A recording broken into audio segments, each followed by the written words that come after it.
সপ্তম শ্রেণীর শিক্ষার্থীবৃন্দ, আশা করি তোমরা ভালো আছো। আজকে আমি তোমাদের 7.2 নিয়ে আলোচনা করব। গত ক্লাসে আলোচনা করেছিলাম 7.2 নিয়ে এবং কয়েকটা অঙ্ক করে দিয়েছিলাম। আজকে আমি তোমাদের করে দেব 6 নম্বর। 3টি কর্মিক স্বাভাবিক সংখ্যার সমষ্টি 63 হলে সংখ্যা 3টি বের করো। 6 নম্বর, মনে করি কর্মিক সংখ্যা 3টি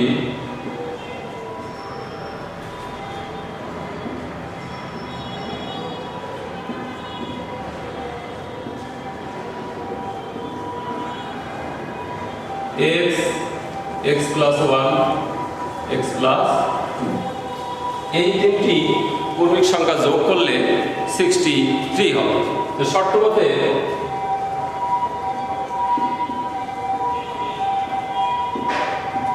x, x plus 1, x plus 2 equal to 63।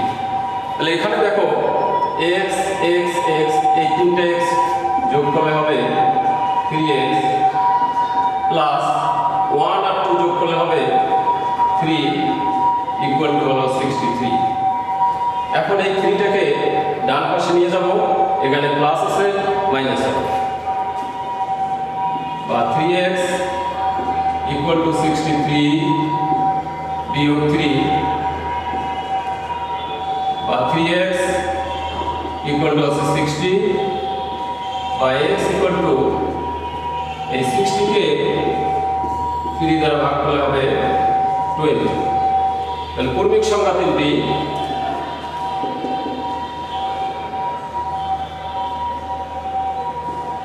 কর্মিক সংখ্যা 3টি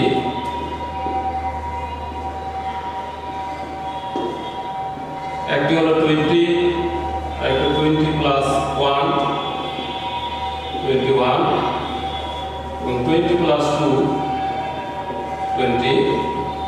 তাহলে কর্মিক সংখ্যা 3টি আমরা পেলাম, একটি পেলাম 20, 21 এবং 22।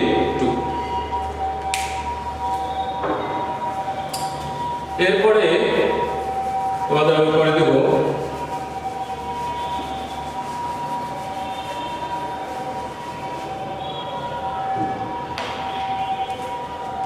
8 নম্বর।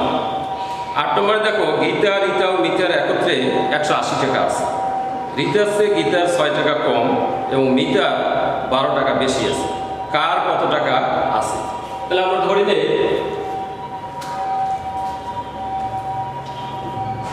8 নম্বর, মনে করি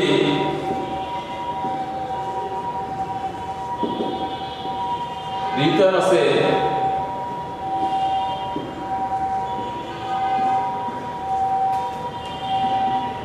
x টাকা। তাহলে গীতার আছে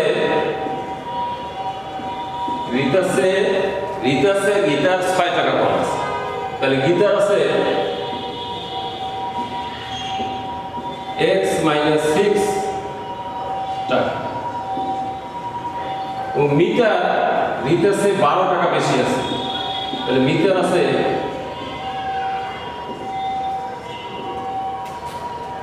x প্লাস হলো 12। এই 3 টাকা আমরা যোগ করলে পাবো 180 টাকা। অর্থাৎ 180 টাকা 3 জনের মধ্যে এইভাবে ভাগ করে দিতে হবে। তাহলে শর্ত মতে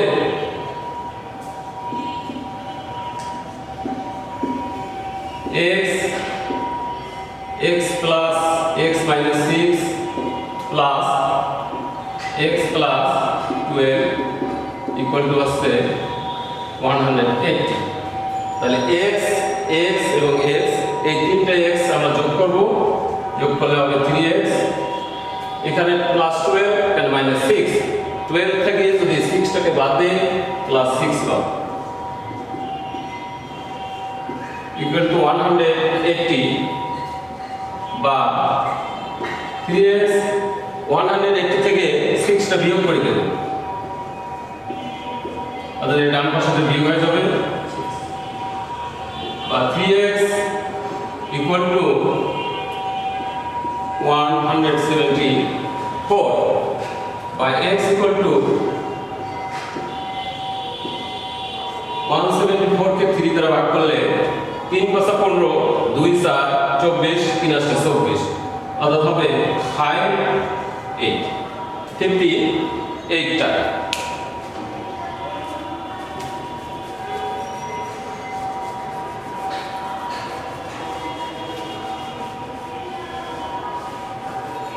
তাহলে x আমরা ধরে নিয়েছিলাম রিতা, তাহলে রিতার আছে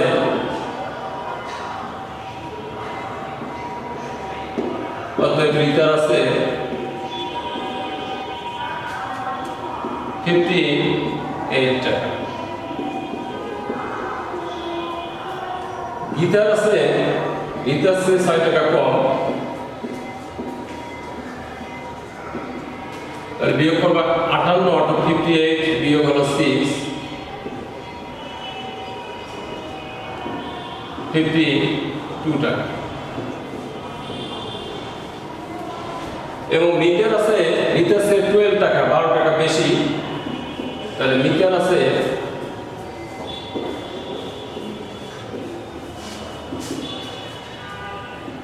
58 প্লাস 12 12 8 0 10 এর 0 আর থেকে 1 1 2 5 আছে 7 70 টাকা।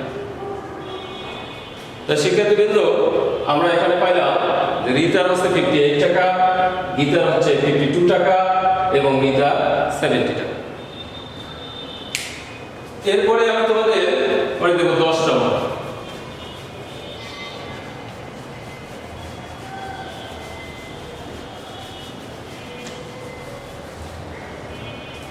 10 নম্বরে দেখো একজন ফল বিক্রেতা মোট ফলের 1/2 অংশ আপেল, 1/3 অংশ হচ্ছে কমলা লেবু এবং 40টি আম আছে, তা তার নিকট মোট কতগুলো ফল আছে?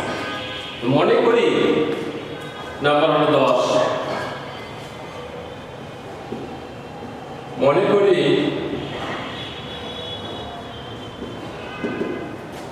মোট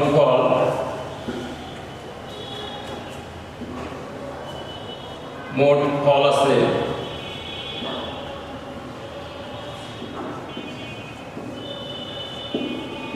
x। তাহলে আপেল আছে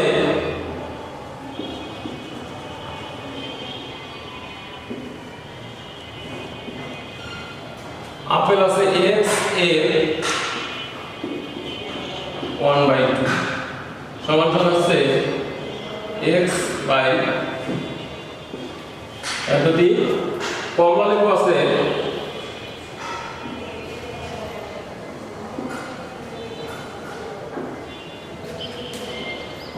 আছে x এর 1/3, তাহলে x আর 1 যদি গুণ করি পাবো x নিচে হলো 3 এত। এবং আম আছে 40,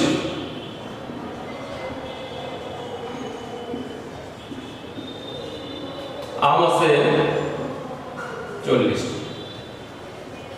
তাহলে মোট ফলের মধ্যে এখানে পাইলাম এতটি হচ্ছে আপেল, কমলা লেবু হচ্ছে x/3t এবং আম হচ্ছে 40। এই তিনটা যোগ করলে x এর সমান, যেহেতু আমরা ধরে নিয়েছি মোট ফল হচ্ছে xt। তাহলে শর্ত মতে